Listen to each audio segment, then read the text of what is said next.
Good morning.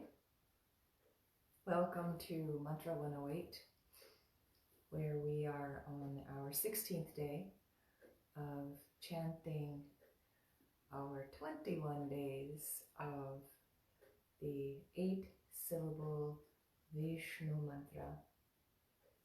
Auṁ Namo Nārāyaṇāya.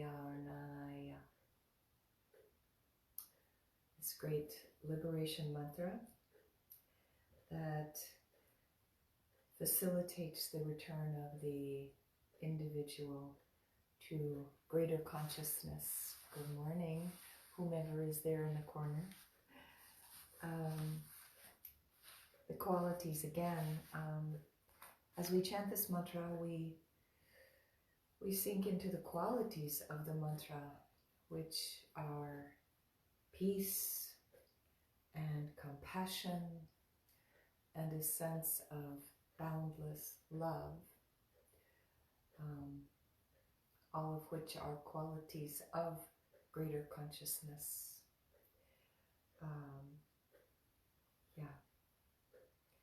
So this will be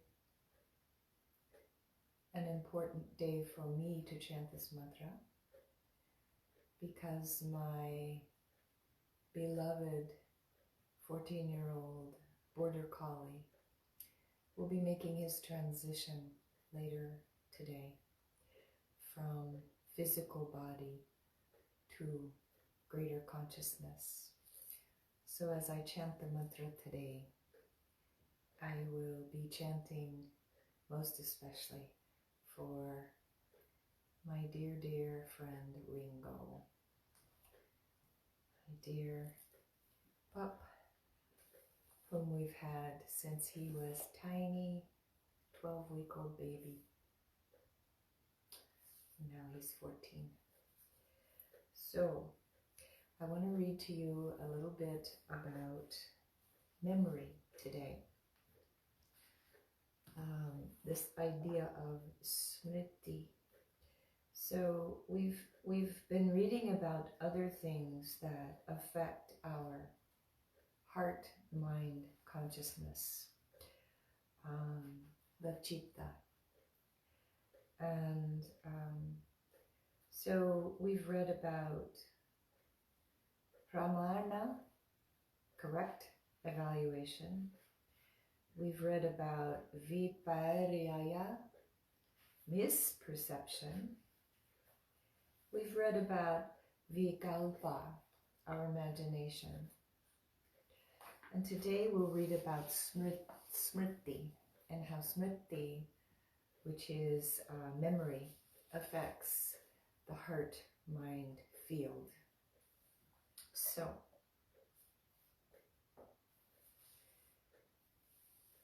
what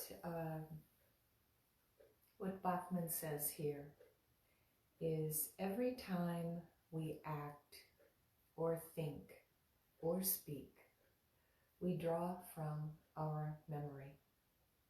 Therefore, what we remember directly affects our behavior and the way we perceive the outside world. If we are to act in a kinder and gentler manner, then we must be careful and vigilant with what we expose ourselves to.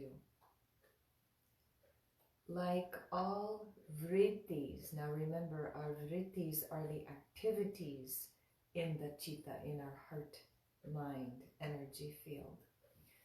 So like all these vrittis, all of these activities in our heart and our mind, memories can be helpful, harmful, or neutral. An uplifting movie can become a helpful memory if it's positive and contributes to our happiness. A helpful and constructive form of smriti could be memorizing something useful or repeating a mantra over and over again until it penetrates into the depth memory. On the other hand, watching a film with violence or horror may cause nightmares or violent imitative actions, creating detrimental memories that can lead to future suffering. A neutral form of memory might be the phantom limb phenomenon. When an individual loses an arm or a leg, often their mind thinks it's still there, and they can actually feel sensations from their non-existent hand or foot. So that could be an example of a neutral smriti, a neutral memory. Everything we experience is recorded in our memory. A strong impression in our memory may last much longer than we expect. Memories of loved ones who died long ago, of songs we have heard, of joy we have experienced, are all retained in our smriti, our memory. There are times when we consciously do something to keep a memory alive, such as visiting a loved one's gravesite or reviewing material so it stays fresh in our mind. The clarity of our heart-mind determines how accurately an experience is stored in our memory. Whatever we think we saw or heard is what gets stored in our memory. So correct perception that we talked about a couple days ago, pramana, correct perception, means the stored memories are truthful, while misperception, vipariyaya, which we spoke about yesterday, leads to untruthful memories. Clarification and purification of our heart-mind is essential for seeing the world as it actually is. The process of yoga includes the gradual replacement of harmful or negative memories with helpful or positive ones. Whatever receives attention will strengthen, and whatever we pay no attention to will weaken. As we pay less attention to detrimental habits and give more attention to those that are beneficial, eventually the former are suspended by the latter. This process reprograms the heart-mind and moves us toward happiness and optimism. If we are brought up to think certain things are true or right, then we will perceive and act upon them based on those premises. We are products of our experiences and highly impressionable at a young age. For example, let's say a person is raised in a might makes right environment, where all issues are ultimately resolved through fighting, whether it's physical fighting or verbal fighting. As an adult, this person will see the world in much the same way, through the narrow lens of survival of the fittest. On the other hand, someone brought up with love and trust will view their environment with much less fear, believing in cooperation rather than competition. Memory is necessary for reminding the heart-mind to stay on its points of focus. The deeper purpose of smriti is to remember our true nature. When the smriti is completely purified, then we can experience our pure inner light of awareness. So, it's important that we do our practices. It's important that we do our practices of our yamas and niyamas, practicing all of those things that we talked about in our last 21-day practice when we were talking about the yamas and niyamas. It's important that we practice many of the concepts that we're looking at here.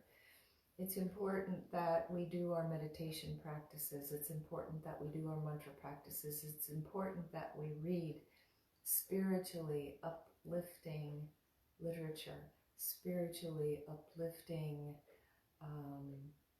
books that will help us to improve what we remember. As we improve what happens in the heart, mind, energy field, the chitta, as we improve the vrittis, which are the disturbances in the heart, mind, energy field, as we improve the vrittis, then we improve our memory, and our memory serves us rather than causing us disruptive thoughts and actions and memories. So we will get into our practice. I'll leave you with those thoughts. I want to apologize for my low energy today. I mentioned this at the very first of popping on here, and that is that our beautiful 14-year-old border collie will be making his transition today. We have a vet coming to the house later this afternoon to help him transition. And so for the last couple of days, I haven't gotten much sleep. My husband and I have been in vigil with him, sitting with him, being with him, touching him, letting him know that we are present and will be present every moment of his transition. So it's a difficult human experience to go through, to lose someone that we love, to lose their physical presence. So that's what I'm going through right now. So I apologize for my low energy, but this is Satya. This is my truth right now. And so I want to share that truth with all of you beloveds. Thank you for sitting with me in that truth. And so I welcome our practice this morning. There we go.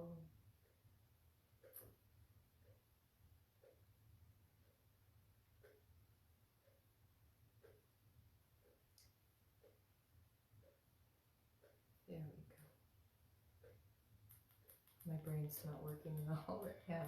It's kind of foggy with its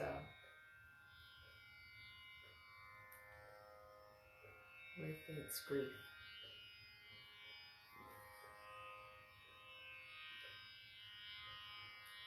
Go ahead and close your eyes. Let your shoulders drop away from your ears. Press through your crown to make yourself a little taller, a little fuller. And then begin to soften.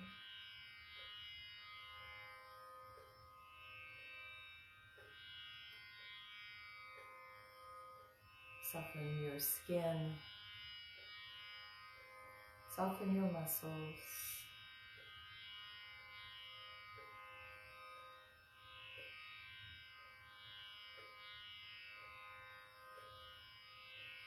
Soften your heart and your mind. The chitta. Just let it soften. And